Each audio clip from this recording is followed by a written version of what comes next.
Now in this video we are going to see how to assign the IP addresses on the Cisco routers and what are the commands we need to use to do that. Now the basic thing before I actually go and assign the IP addresses on the devices, we are going to implement some basic things. Like the first step, we are going to design the topology. Now designing the topology is nothing but providing a connectivity as per our requirement. So here my requirement here is I want to connect router 1 to router 2 via back-to-back cable, which we'll be using here, and then we are using a router to switch, we are using a straight cable, and then switch to PCs, we are using a straight cable again. Same thing, straight cable here and then straight cable here. So that is something what we are going to do first, and then after that the next step is we are going to assign the IP addresses. So while we are designing the topology, I'm going to give some more information on the different kinds of ports and port numbering also, and then finally we'll use these commands to assign the IP address. So I'm getting back to these commands. Before that, let's go ahead and design the topology first. So here you can see as per my topology requirement, you can see on the left side I have my topology. I need at least some couple of computers in the LAN, so I'm going to drag and drop some computers here, assuming that I got some computers in the LAN, PC0, PC1, PC2, PC3, and some computers on the right side as well. So which is going to assume as two different LANs, and here it will be 192.168.1 network, and the other side it will be 192.168.2 network. So we'll do that from the basics. And then I need one centralized switch minimum to provide a centralized connection here. So I'm going to take some 2 switches, and then I need some routers here. So click on the router here. On the left side you can see you have different platform routers. We can use any platform. I'm using some let's take router 1. I'm going to take 2621XM series router. It can be any router, you can take any platform, only the port numbers might vary based on the platforms. So now the next step is we need to provide the connectivity between them. Now to provide the connectivity, you click on this button here on the bottom. You'll see the different kinds of cable connections here.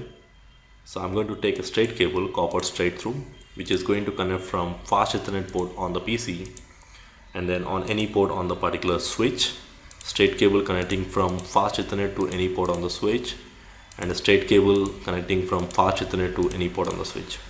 Same way I'm going to do the connection on the right side also. So when you're doing some switching concepts, you need to remember which port you are connecting on the switches, but as of now here we don't need to worry. Any port it can be, ensure that it is a fast Ethernet port. Now similar way we need to use the same straight cable which is going to connect from fast Ethernet to F0 by 0. I'm connecting F0 by 0. Either you can use F0 by 0 or F0 by 1, any one port. So I'm using F0 by 0 here. So ensure that whatever the port you are connecting on the router, you just write down or remember that. So in my scenario, on this side, on the router 1, I'm using F0 by 0 here, and here also I'm using F0 by 0. So why? Because on that port only we need to assign the IP address as per the rules. So I'm going to assign 192.168.2.100 on that particular port. Similar way 192.168.1.100 on this particular port. So that's the reason. Ensure that you remember those connections. And router to router I need to have some back-to-back cable. If you come back here, you have one back-to-back serial cable, and just click on the router. So right now I don't see any serial ports. Why? Because whenever you get a router, if you click on the router, if you see the size, you can see by default when you get a router, this is the back side of the router, power button, and there is a power cable, and then by default this router is having some fixed ports. You can see now similar kind of thing you'll find on the back side of the port. If you remember, we have seen in the basic slides in the basic classes, these are fixed ports. Now this router is having fixed a port of F0 by 0 and F0 by 1, and apart from that there is no other ports, but you have only slots available here. You can see these are the slots. Now on these slots we need to add the card. So if you remember, it's a modular router, and on the modular routers if you want to add any card, we can add. Right now at present I need a serial card. Now on the left side here you can see the different kinds of cards. You can see NM1E. NM1E is nothing but one Ethernet port it supports. like that. You have different kinds of cards here. If you click on it, you can see the physical view how it looks. And then NM1E fast Ethernet 2 WAN slots. I think it will fix here, exactly here it fits. And then these are different types of cards. You can see, just if you click on this particular different types of card, you'll find some information over there which is going to support 2 WAN slots and 2 Ethernet ports. Here you can see, and then 1 serial or ISDN port. You have 1 serial port, you can see 60 pin 1, like that. So right now the one which we use most commonly for serial connections here is WIC2T card. This is the card, WIC2T card, or WAN interface card with 2 serial ports. So that's what exactly it says. WIC2T means 2 serial ports. So even you have 1T where you have 1 serial port, even you have 8 also, like if I just take 8-1, this is the 8 port 1, this one. Even you can have 8 serial ports. Depending upon the requirement, we can go with any one of the card. But ensure that you power off the button, power off here, and then take this card and then drag and drop on the particular slot. Now if you're doing on the real devices, it's going to be very similar. When you're doing on the real devices, we need to ensure that we power off the particular router before you add the card. And you just need to unscrew this one. Whatever the ports you will find here, you have to unscrew it, remove the cover. And once you remove the cover, you just need to place the card inside here, and then you have to fix the screws. Okay, so you cannot do hard swapping here because it can damage your slot, or it can damage your card here. So ensure that you power off the particular routers when you are adding or removing the cards, or removing anything. So just ensure that you don't do hard swapping like that. Okay, so similar way, the same thing. Right now I'm adding the card here and then power on the router. At this point of time, I just need only 2 serial ports. That is sufficient. I got 2 serial ports. I think that will be sufficient for me to add. If you want more, you can add more and more here. So just power off and then WIC2T card and then power on. So the same way, if you are doing on the real devices, just remove the screw and then put the card inside, and then make sure that you are inserting in a proper way, horizontal a little bit inside the particular rack, and then fix the screws. Once you fix the screws, it's going to fix exactly on the motherboard. And once you're done with that, power on the router and go to show version command. Ensure that when you use show version, it is going to show you these slots or the cards in the show version. So I can go and verify like that. I can go to router 1. This is my router 1. So let me go to the command line and then setup mode, and then I can use show version command to see. It should show you that 4 serial ports which I added just now. So if you're able to see that, it confirms that that you have added the cards and it is successful. Or you can also use show IP interface brief to see the exact numbering. This 0 by 0 is 0 by 1. Now understanding this numbering is also important. Okay, so understanding this numbering is also important. Let's try to understand this numbering kind of thing here. Now this numbering, it all depends upon the slot you are selecting on that particular routers. Right now this router is having 2 slots. This is slot 0 and then this particular is slot 1. Okay, so if you're adding the card on that particular slot, right now here you can see this port numbering here. This port number you'll find when you just elaborate, you'll see S0 written here and S1 written here. So this numbering will be S0 by 0. The first number represents the slot and the second number represents the port number, and this first number represents the slot. And then similar way, if I just go with the other port, it will be S0 by 1. Similar way, this is S0 by 2, and then this is S0 by 3. So it shows as S0 by 2. Why? Because we already have a card here and S0 by 1 is given already. And in case if I don't add the card here, if I add only here, in that case also you'll see S0 by 1 and S0 by 2 anyway. S0 by 0 and S0 by 1, that differs. If I add the card in this slot, again the numbering will be S1 by 0 and S1 by 1, because this is a slot 1 and the port number is 0 and the port number is 1. and the third card will get a port number of 2 and 3, like that it will go on. So depending upon the slot you are selecting to add the cards, the numbering goes. And if you realize there is some, if you have any confusion, you can always use show IP interface brief command. Show IP interface brief command will show you the exact numbering on that particular router. So you got some different special routers. If I'm going to connect some of my 28 or 1800 or 1900 series routers, or 28 2900 series routers, these are ISR routers, we call them as.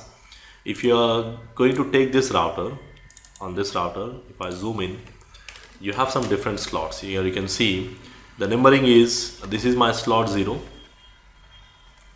and then the numbering, I think this is, if you just see the numbering, you'll find slot numbering, I think this is 0 1 2 3, like this. Now you have a main slot here. Now this is what we call as main slot, and then inside that main slot again you have a sub slot, and then you have a port number. So let's say I'm inserting the card here, and the port number is 0 and 1. The numbering for this particular port will be S0.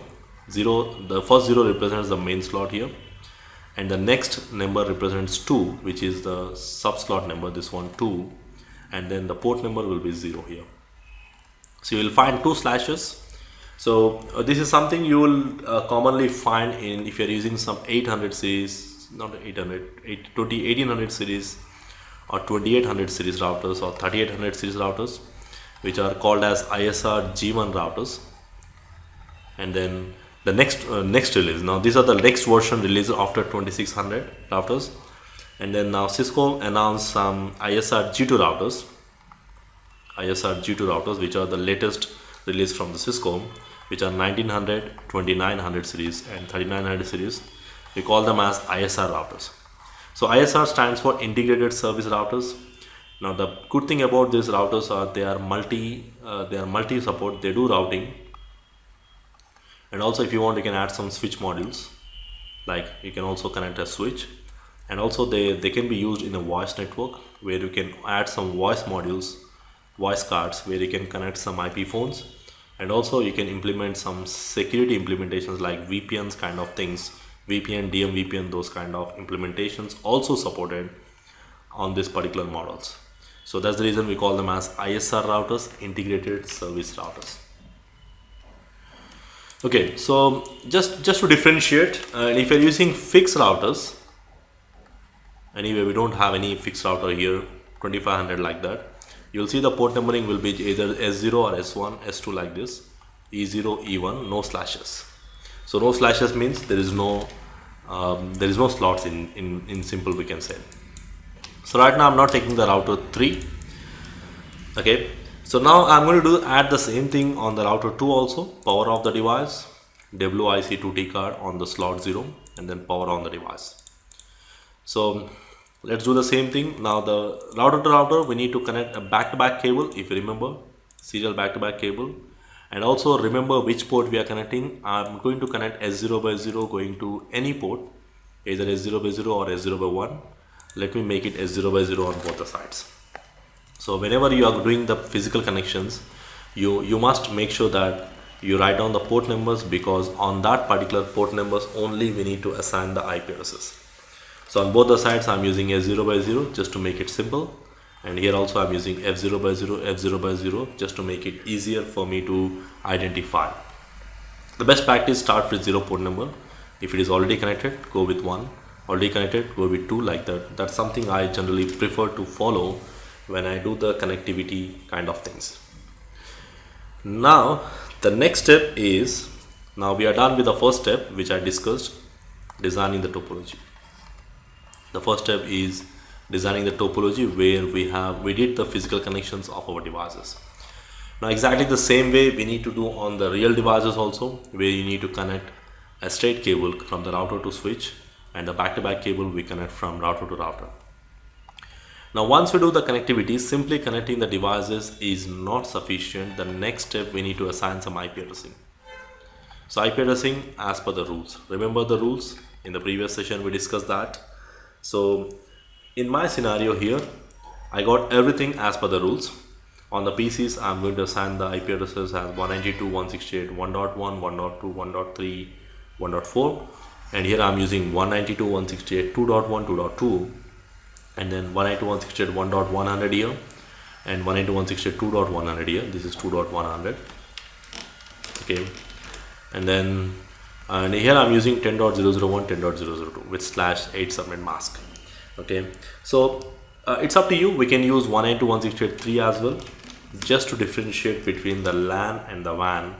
I'm using in the LAN I'm using C class network, on the WAN I'm using A class network, just to make it differentiate. But as long as they are in different networks, same networks, whatever the class, whatever the IP address, you can assign. Now to assign the IP address, we need to go to the command line. Let's say this is the IP address. I need to go to the interface. Type means we need to tell whether it is a fast Ethernet or serial interface. Right now it is my fast Ethernet interface. And then number. What is the number we are using? S0 by 0. And once you use this command, you go to the interface mode. And inside the interface mode, we need to say IP space address. And you have to type whatever the IP address we decided. I think we decided 192.168.1.100, and then give some space and write on the subnet mask. So I'm using 255.255.255.0 subnet mask. And then I have to give no shutdown command. Now this command is mandatory, we need to give, because by default all the interfaces of the router will be in shutdown state. Shutdown means they are in down state by default. We need to make sure that we make them up mandatory. Okay, so let's go ahead and try to configure the same thing on the router 1 first. So I'm going to router 1 here. Is it router 1? Let me check. Okay, let's go to router 1 command line. On the router 1, I'm going to assign the IP address. So the first thing, I'm going to change the name of the router just to identify and differentiate between router 1 and router 2. And in the next step, I need to say interface. Which interface we want. I'll go with F0 by 0 first here. Fast Ethernet 0 by 0. And you can say IP address. What is the IP address? 192.168.1.100. And the subnet mask is 255.255.255.0. Then no shutdown command to make the interface up. Now same way we need to do the same thing on S0 by 0 also. S0 by 0 interface. Go to that interface. Inside that interface, we need to tell the IP address. I decided to use 10.001 as per the rules, and then 255.0.0.0 subnet mask, and then no shutdown command. Now there is one more command we need to add. There is something called clock rate.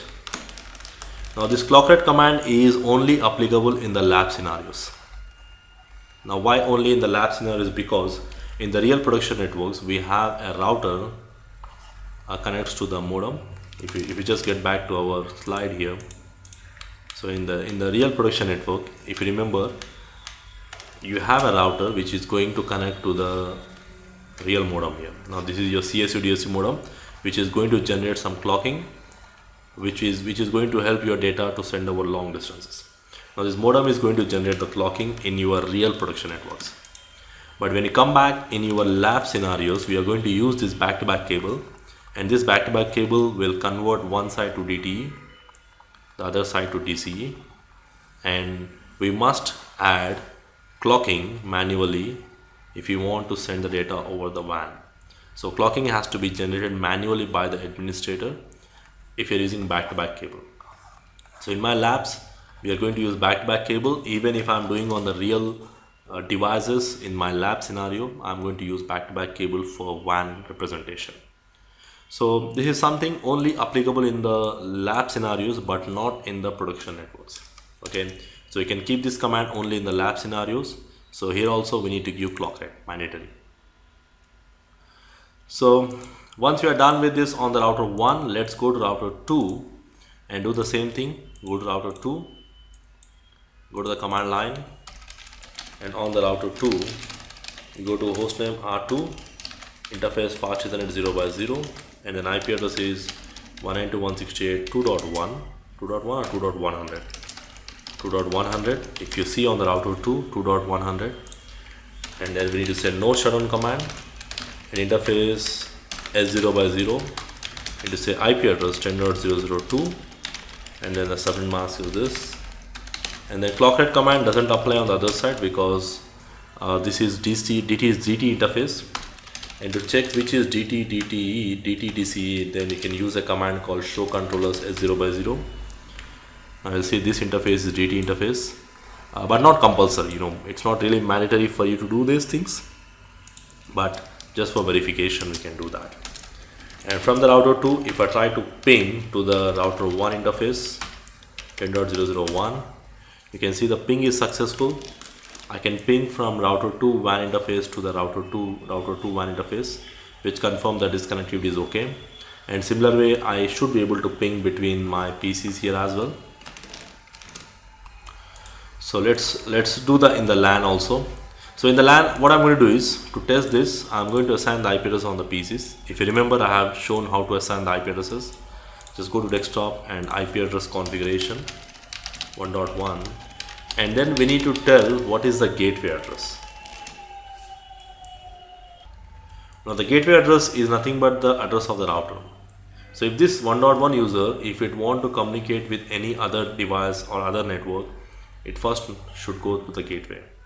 Now to send your packet to the other network, it should go to the router, and your PC should know who is the router and what is the address of the router.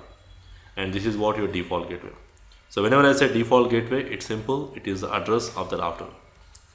The router address is referred as a default gateway. So we must tell the gateway. If I don't tell the gateway, let's say, in that case, the PC don't know who is the router, and your packet will not go outside the LAN. If you want the packet to send outside the LAN, you must tell the gateway. So for all the users sitting here in this LAN, the gateway is 192.168.1.100. So let's go to the next PC, 192.168.1.2. If I give 1.1, it will not accept because it's already existing, just like conflict message. 192.168, sorry, the subnet mask is 255, and then the gateway is 192.168.1.100.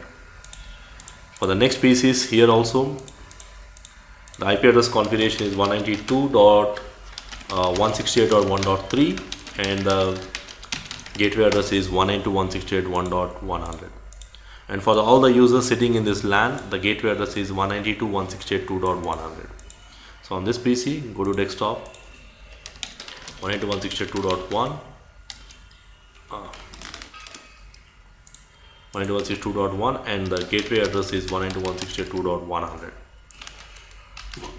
So similar way, the same thing on the second PC also. We need to say IP configuration 192.168.2.2. The gateway address is 2.100. And on the third PC also, we need to do the same thing,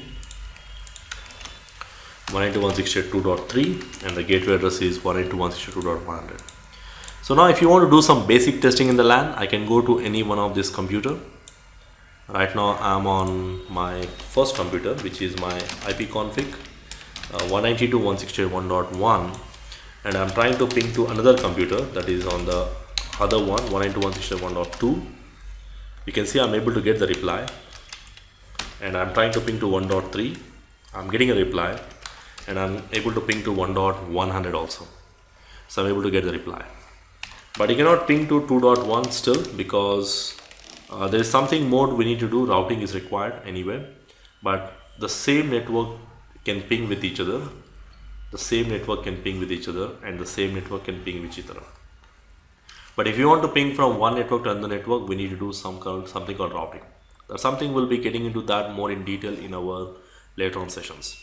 So once you're able to ping between the same networks, it confirms that your connectivity within the LAN or in the WAN is working fine.